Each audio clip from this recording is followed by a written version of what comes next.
Ada masanya peran libero sangat penting di sepak bola. Seperti peran playmaker di belakang dua striker, trequartista, ia pernah menjadi salah satu peran vital dalam keberhasilan tim-tim juara dalam menggapai keberhasilan. Namun sebelum lanjut membahasnya, apa sih sebenarnya libero? Jangan lupa tekan tombol subscribe dan lonceng untuk mendapatkan notifikasi dari Epic Football.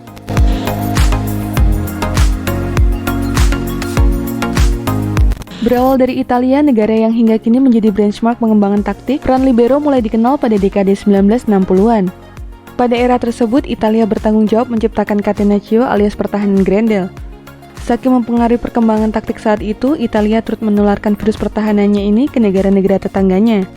Inggris yang berhasil memenangkan trofi Jules Rimet, aka Piala Dunia 1966, tak luput dari peran kaptennya saat itu, Bobby Moore, yang menurut media-media merupakan contoh back bertipikal ball playing atau libero.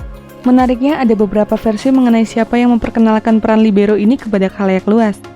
Alexandru Apolzan, legenda timnas Romania yang bermain untuk Steaua Bukuresti usai Perang Dunia Kedua. Posisi yang diperankannya sebenarnya merupakan reaksi untuk menghadapi timnas Brasil yang terkenal mematikan dengan formasi 4-2-4-nya saat itu.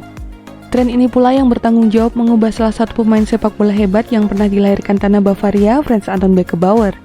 Der Kaiser julukannya bahkan menjadi arketip peran libero hingga kini. Bersama Nandor Hidekuti yang memperkenalkan false nine kepada khalayak, Beckenbauer telah memperkenalkan posisi ini sebagai Beckenbauer role.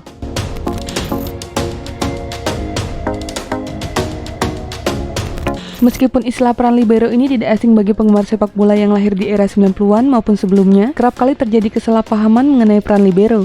Sebagian menganggap libero adalah back yang diberi kebebasan atau simpelnya playmaker yang ditaruh di belakang.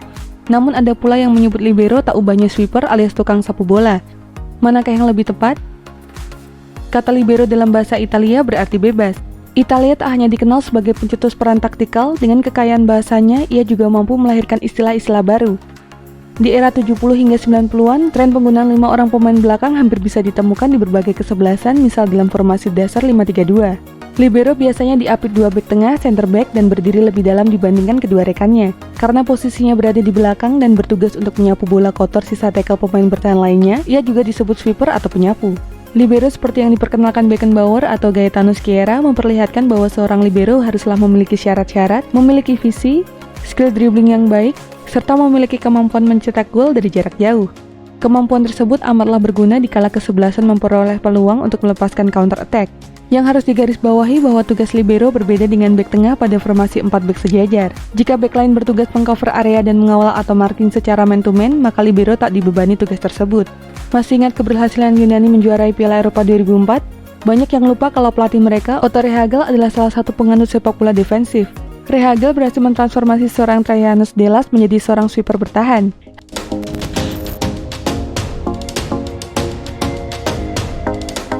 Hampir 3 dekade sejak diperkenalkan, peran libero masih dapat dijumpai, meski di era 90-an bisa dihitung jari. Lalu mengapa peran libero mengalami kepunahan?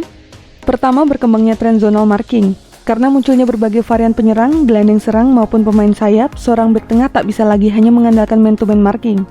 Karena itulah penjagaan berbasis area menjadi muncul. Hal ini secara langsung membuat peran libero menjadi terbuang. Karena secara logika, ia tak bisa lagi mengambil keuntungan dari bola liar yang dapat dimanfaatkan menjadi peluang serangan balik. Kedua, berubahnya peraturan offside. Sebelum adanya peraturan baru, seorang pemain yang berada di belakang libero otomatis akan terjebak dalam posisi offside. Namun berkat revisi offside pada 2013 lalu yang menyatakan bahwa pemain dapat dikatakan offside jika mengejar bola, pemain ada di belakang bola bergerak. Hal ini membuat libero menjadi terbagi perhatiannya antara menjebak offside dan menyapu bola, dikarenakan ia adalah pemain outfield terakhir yang berada di lini belakang. Ketiga, berubahnya gaya bermain.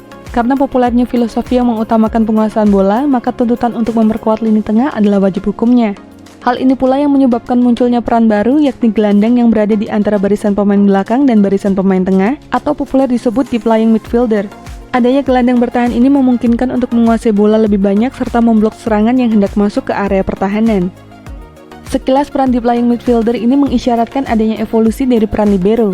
Terlepas dari varian perannya seperti regista atau deep lying playmaker, sama-sama menuntut seorang pemain harus memiliki kemampuan mengontrol serta membangun serangan dari belakang dengan berbagai cara. Matthias Sammer bisa dibilang sebagai libero terakhir yang mendapatkan legasi sebagai libero di akhir 90-an. Di era ini juga terjadi perubahan yang membuat peran libero ini berubah menjadi deep lying midfielder. Josep Guardiola juga bertanggung jawab atas penggunaan tren ini di era modern. Semasa melatih Barcelona, ia mengubah peran gelandang bertahan menjadi seperti sweeper atau libero di era kejayaannya. Siapa lagi kalau bukan Sergio Busquets? Fitur dari permainan gelandang bertahan ini sangat penting untuk mempertahankan kepemilikan bola karena secara efektif menciptakan situasi 4 versus 2 di belakang, membantu dalam retensi bola. Gelandang penyapu ini juga berfungsi melindungi bek tengah ketika lawan berada meluncurkan serangan balik dan membantu transisi tim dari serangan ke pertahanan. Meskipun peran yang dimainkan oleh Busquets tidak sama dengan yang dimainkan pemain-pemain seperti Scirea di era 1960-an dan 1970-an, tapi tujuannya sangat mirip. Peran libero atau sweeper ini bisa jadi dianggap telah punah bagi sebagian orang. Namun bila dicermati, penerapannya di era sepak bola masa kini telah berubah luas meskipun masih memiliki roh yang sama. Terkadang ada benarnya yang dikatakan William Shakespeare, "What's in a name that which we call others by any other name would smell as sweet."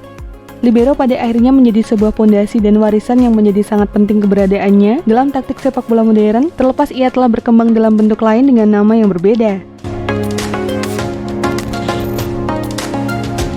Dan itulah informasi mengenai dunia sepak bola dari Epic Football. Jangan lupa untuk like, share, dan subscribe.